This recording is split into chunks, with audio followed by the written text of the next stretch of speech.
En este video hablaremos sobre cómo se fue formando Buenos Aires, desde sus primeros habitantes hasta la organización de la ciudad. Pueblo aborigen de esta zona. Los primeros habitantes de lo que actualmente es la ciudad de Buenos Aires eran indígenas apodados como querandíes por los guaraníes, que significa hombres o gente con grasa, debido a su gran consumo de grasa proveniente de los animales. Estos eran altos, de tez morena, fornidos y cabeza alargada. Además, se cree que su lengua era el tehuelche. Ubicación. Los grandíes se ubicaban en la zona o región pampeana, zona que va desde el sur de Santa Fe al norte hasta el pie de las Sierras Grandes al oeste y toda la área norte de la provincia de Buenos Aires hasta el río Salado por el sur. Estilo de vida. Se dedicaban a la caza debido a que eran muy buenos corredores. Para esto utilizaban arcos, flechas y boleadoras, con lo cual cazaban codornices, venados, ñandúes, y a pesar de que su principal comida era la carne, también comían pescado, en especial su grasa y el resto del pescado. Lo secaban, molían y obtenían harina de pescado. Además de la caza, solían recolectar raíces y frutas. Organización social. Los querandíes eran nómadas y su manera de organizarse era por medio de tribus con jefes parciales, que mantenían su independencia y poseían sus dominios para la caza y pesca. Era un pueblo bastante grande, alrededor de 3.000 personas. Similar a otros pueblos existentes, ellos podían comprar las novias y el divorcio era demasiado frecuente. Vestimenta. Su vestimenta se basa en el cuero, el cual obtenían debido a la caza de animales como venados y ñandúes. Aunque por lo general iban desnudos, los hombres solían vestir un abrigo de cuero similar a un quillango y las mujeres una falda que cubría su cuerpo hasta las rodillas. Arquitectura. Debido a que era un pueblo nómada, no tenían grandes construcciones como templos, casas grandes o fortalezas. Todo lo contrario, sus viviendas eran simples. Esto les ayudaba al armado, desarmado y transporte de las mismas. Estas viviendas eran hechas con ramas, hierbas y cueros, en especial de cuero de venado. En tiempos donde el frío llegaba, iban a acampar a las aguas o cuerpos de agua naturales, de los cuales se irían a otras zonas cuando regresara el calor. Conquista. Primeros asentamientos. Buenos Aires fue explorado por los europeos mediante una expedición liderada por Juan Díaz de Lois en 1516 a través del Río de la Plata. Expedición que buscaba hallar una ruta hacia las riquezas del Pacífico. Cuando Díaz desembarcó fue atacado y asesinado por los indígenas locales. Este hito fue lo que marcaría el primer contacto entre los europeos y los pueblos originales de esta región. Exploración Río de la Plata, 1526. Sebastián Catobo zarpó desde España por orden del rey Carlos V con el objetivo de llegar a las Islas Molucas. Sin embargo, se empezó a escuchar un rumor de parte de los náufragos de la expedición de Díaz. Rumores que decían sobre la existencia de grandes riquezas al interior del Río de la Plata. Así que desobedeció su misión principal. Decide ir a investigar estas tierras. Primera fundación, 1536. La primera fundación de Buenos Aires fue realizada por Pedro Mendoza en 1536, en un territorio habitado por los quenias. El asentamiento se organizó de manera precaria, con viviendas sencillas construidas con barro y paja, y dependían de gran medida de los recursos naturales del entorno. Aunque inicialmente existió contacto con los pueblos originales, los españoles no lograron establecer una relación estable, lo que, sumado a la escasez de alimentos, el mal manejo del territorio y los conflictos constantes, derivó a una grave hambruna. La resistencia indígena intensificó las crisis, provocando finalmente el abandono definitivo de los asentamientos en 1541. Segunda fundación, 1580. La segunda fundación de Buenos Aires se realizó en 1580 por Juan Garay, quien llegó desde Asunción con un grupo pequeño de pobladores. La ciudad se estableció nuevamente en una zona cerca al río, pero esta vez con una mayor organización, alrededor de una plaza principal y con tierras repartidas. Para este momento, los esquenias que se encontraban en la zona eran mucho menor debido a los conflictos, desplazamientos y enfermedades sufridas por las décadas anteriores. Esto facilitó la ocupación del territorio y permitió que la ciudad se mantuviera de forma permanente. Leyes de India. Buenos Aires no nació de manera improvisada. A partir de su segunda fundación, la ciudad fue pensada para permanecer en el tiempo y organizada siguiendo las leyes de India, que establecían cómo debían planificarse las ciudades coloniales españolas en América. Uno de los criterios principales fue la elección del lugar. Se buscó un terreno cercano al río, ya que eso facilitaba el comercio, la defensa y el acceso al agua, pero también se cuidó que no fuera ni demasiado alto ni demasiado bajo, para evitar problemas climáticos y del suelo. La organización urbana partía desde un punto central, la Plaza Mayor. Esta plaza se ubicó dentro del trazado urbano y relativamente cerca del río, lo que deja claro que Buenos Aires fue concebida desde el inicio como una ciudad-puerto. Desde la plaza se trazaban las calles principales y alrededor de ella se colocaban los edificios más importantes para la vida política y religiosa de esta ciudad, como el Cabildo, las autoridades del gobierno y la Iglesia Mayor. Las calles se diseñaron de forma recta, formando una cuadrícula regular, conocida como damero. Este tipo de trazado permitía un orden claro y una fácil expansión de la ciudad. En su segunda fundación, Buenos Aires contaba con 144 manzanas, lo que demuestra que fue una ciudad planificada desde sus comienzos y no construida al azar. Además, se estableció una separación básica entre la ciudad, el campo y las zonas de trabajo, que se ubicaban principalmente cerca del río.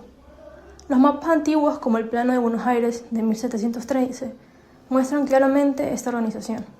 En el centro se encuentra la Plaza Mayor y alrededor los edificios más importantes, confirmando que la ciudad seguía fielmente lo establecido por las leyes de India. Esto marca el paso de Buenos Aires de ser un simple asentamiento a una ciudad colonial organizada, con un órgano urbano bien definido.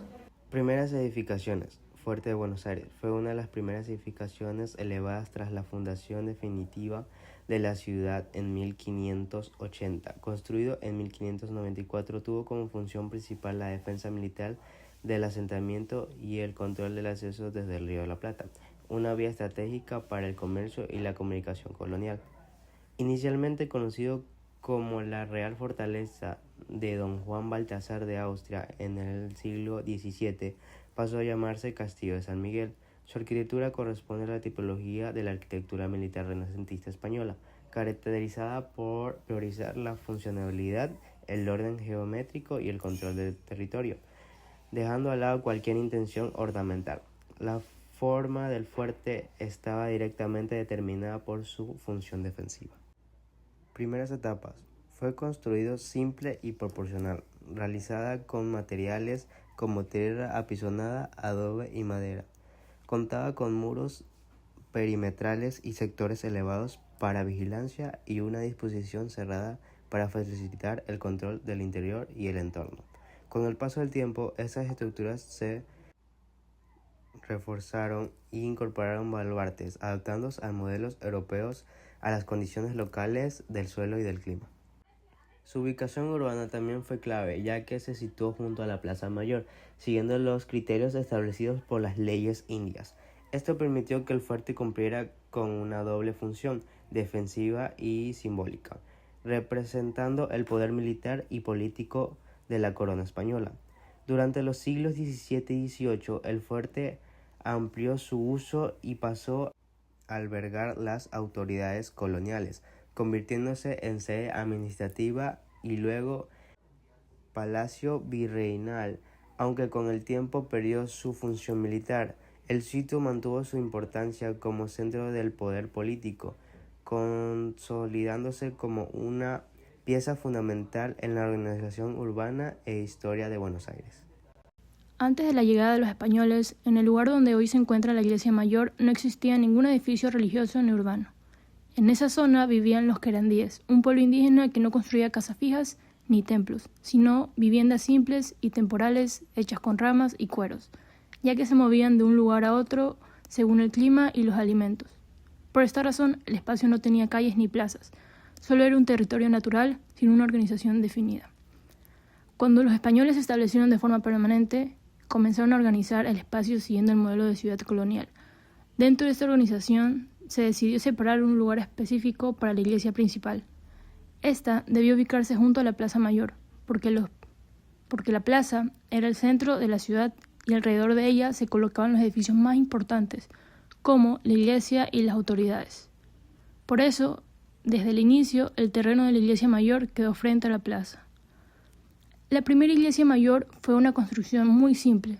Se hizo con adobe, madera y techo de paja, porque eran los materiales que se tenían en el momento, y no había mucha experiencia construyendo en la zona. Esta iglesia servía para realizar misas y ceremonias religiosas, pero era pequeña y frágil, por lo que con el tiempo empezó a dañarse por las lluvias, la humedad del suelo y el uso constante. Debido a estos problemas, la iglesia mayor tuvo que ser reconstruida varias veces en el mismo lugar. No se trató de un solo edificio, sino de varias iglesias que se fueron levantando una sobre otra con el paso de los años. En cada reconstrucción se intentó mejorar la anterior, usando materiales más recientes, como muros más gruesos y techos con tejas, para que el edificio durara más tiempo. En los mapas antiguos de Buenos Aires se puede ver claramente la ubicación de la iglesia mayor, ocupando una de las manzanas principales de la plaza. Esto confirma que desde la época colonial este edificio tuvo un papel muy importante dentro de la ciudad, ya que desde allí se organiza la vida religiosa y se forzaba la presencia de la iglesia en la vida cotidiana de los habitantes. La iglesia mayor de Buenos Aires, cuyo edificio definitivo comenzó a construirse en 1752, bajo la dirección del arquitecto italiano Antonio Masella, está organizada especialmente con 3 naves principales y una capilla lateral que permitían distintas funciones religiosas y devocionales. La nave central estaba cubierta por una bóveda de cañón corrido que aportaba amplitud y presencia al interior, mientras que el crucero estaba cubierto por una cúpula que se elevaba sobre el tambor circular hasta los 41 metros de altura, un elemento que marcaba el eje principal del templo y servía para iluminar y dar monumentalidad al espacio religioso. Además, en las capillas se conservaban obras de arte y monumentos importantes como el mausoleo del general San Martín, ubicado en la nave lateral derecha desde 1880, obra del escultor francés Carrel Berthiaume, lo que muestra una mezcla de función sagrada y homenaje histórico dentro del propio edificio. La iglesia mayor de Buenos Aires presenta características propias del estilo neoclásico, visibles principalmente en su fachada, lo cual está inspirada en los templos de la arquitectura clásica europea. Se destacaba el pórtico con 12 columnas de orden corintio, dispuestas de manera simétrica, y el frontón triangular que corona la estructura, elementos típicos del neoclasicismo que reflejan equilibrio, sobriedad y referencia a la antigua Grecia y Roma, dejando de lado la ornamentación excesiva del barroco. El interior de la iglesia se completaba con elementos ornamentales y artísticos que reflejaban la importancia religiosa de la colonia porteña. Se destacaban en su interior los altos retablos de mármol, esculturas religiosas y ornamentos elaborados, como el altar mayor, considerado uno de los puntos centrales para las ceremonias, junto con obras que representan advocaciones tradicionales como la Virgen de los Dolores. La presencia de estas piezas, junto con la configuración arquitectónica de naves y cúpula, no solo permitía dar lugar a las celebraciones litúrgicas, sino también manifestar una riqueza artística integrada a la devoción católica, mostrado cómo la iglesia mayor no solo era un edificio funcional, sino también un espacio de arte sacro y expresión religiosa en la Buenos Aires colonial. Aunque el edificio que existe hoy es posterior, la Catedral Metropolitana se encuentra exactamente en el mismo sitio donde estuvo la antigua iglesia mayor. Esto muestra que el lugar fue elegido desde el inicio como el centro religioso de la ciudad y que esa función se mantuvo a lo largo del tiempo, incluso cuando Buenos Aires fue cambiando y creciendo. El Cabildo de Buenos Aires. Ubicación. Una vez fundada la ciudad de Buenos Aires, Juan Garay dispuso el cabildo al frente de la Plaza Mayor, tal como lo establecían las leyes de Indias, y fue inaugurado el 22 de mayo de 1822. Aunque tuvo muchas modificaciones debido a problemas estructurales, cambios en la función y necesidad de modernizar la ciudad, todas estas modificaciones terminaron en 1879. Los primeros vestigios del cabildo datan del siglo XVII, más precisamente en 1608. En este año el cabildo estaba hecho por paredes de adobe y su techo era de paja, además de tener un solo salón para reuniones y otro que funcionaba como cárcel. Posteriormente se construyó un balcón y torres de madera y barro. Sin embargo, en 1725 fue demolido al estar en muy mal estado. En 1748 fue tomando nuevamente forma gracias al arquitecto italiano Andrés Bianchi. Para esta fecha, el primer piso estaba ya listo. Luego, en 1773 construyeron una torre que era más alta que la actual, cuya cúpula estaba cubierta por un techado de lata. Para el año de 1894 se suprimieron 3 arcos del ala norte del Cabildo, para que de esta forma se le pueda dar paso a la Avenida de Mayo. El Cabildo de Buenos Aires se asemeja mucho al estilo barroco aplicado a un lugar latinoamericano, gracias a su simetría axial, su repetición rítmica de arcos de medio punto en las galerías inferiores y superiores, además de una marcada horizontalidad, e incluso el centro del eje se ve bien marcado gracias a una torre que tiene campanario y reloj. Evolución de la ciudad. Luego de la segunda fundación en 1580, la ciudad se organizó como un asentamiento planificado de tipo hispano, con calles en forma de damero alrededor de la plaza central hasta el año de 1700. La materialidad de sus primeras edificaciones era hecha de adobe, madera y paja, lo que demuestra el uso de materiales locales, pero al ser materiales no tan buenos, no lograron sobrevivir mucho tiempo. A partir de 1800, luego de la independencia argentina en 1816, la ciudad de Buenos Aires empezó a cambiar mucho más rápido que en la época colonial. Alrededor de 1820, la ciudad conservaba aún u- una escala relativamente pequeña, con aspecto parecido al del periodo virreinal, pero con el avance del siglo XIX, Buenos Aires creció tanto en población como en extensión urbana. Esto se vio sumamente influenciado por la aparición del ferrocarril en 1857, lo que permitió conectar la capital con el interior del país, facilitando así también el desplazamiento de personas y asimismo de mercancías, gracias a la aparición de nuevos barrios y la expansión del antiguo casco histórico. Al mismo tiempo, la ciudad añadió infraestructura que le ayudó con la relación en el Río de la Plata y con el comercio internacional. Debido a la construcción de la aduana nueva, en 1855, por Eduardo Taylor, significó un gran paso para la modernización del puerto y de su economía. La aduana fue construida en terreno ganado al río. Esta edificación ayudó a la llegada de nueva materialidad y una nueva imagen urbana, más parecida a ciudades de la época moderna. A finales del siglo XIX, la ciudad de Buenos Aires ya no era una simple y pequeña ciudad de trazado colonial. En cambio, se convirtió en un centro urbano en pleno proceso de modernización, con una mayor densidad poblacional, nuevas formas de transporte e infraestructura que acompañaba su crecimiento urbano y económico. Todo esto hizo que la ciudad marcara un paso de ser una ciudad tradicional a una que se asemeje demasiado a la consolidada en el siglo XX.